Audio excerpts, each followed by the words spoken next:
रूस के दारुल-हुकूमत मॉस्को में मुनक्किद होने वाली Abilympics international competition for professional skills for persons with disabilities में शिरकत करने वाली पाकिस्तानी टीम से इस्लामी जमहूरिया पाकिस्तान के सफ़ीर जनाब फैसल नियाज़ तरमसी ने मुलाकात की। ये मुकाबला रूसी वज़ारत तालीम और मॉस्को सिटी गवर्नमेंट के इश्तराक से मुनक्किद किए गए, जिनमें दुनिया भर से ख़ुसूसी अफराद ने मुख्तलिफ पेशा वराना शोबों में अपनी महारतों का मुज़ाहरा किया। पाकिस्तान की टीम ने भी इन मुकाबलों में भरपूर शिरकत की और अपनी साहित्यों का शानदार इजहार किया। सफ़ीर पाकिस्तान फैसल नियाज़ तरमसी ने वफ़द के तमाम अरकान के अज़म, लगन और हौसले की तारीफ़ करते हुए कहा कि ख़ुसूसी अफराद माशरे का काबिल फ़ख्र हिस्सा हैं, जो अपनी मेहनत और अज़म से पाकिस्तान का नाम दुनिया भर में रोशन कर रहे हैं।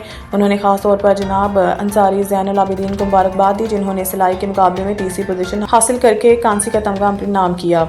सफ़ीर तरमसी ने कहा कि पाकिस्तानी नौजवानों की ये कामयाबियाँ इस बात का सबूत है कि अगर इन्हें दुरुस्त मौके फराहम किए जाएँ तो वो किसी भी बैनुल अक़वामी सतह पर अपनी साहित्यों का लोहा मनवा सकते हैं। उन्होंने कहा कि सफारत खाना मॉस्को हमेशा पाकिस्तानी शहरियों ख़ुसूसन ख़ुसूसी अफराद की भरपूर मावनत के लिए तैयार हैं।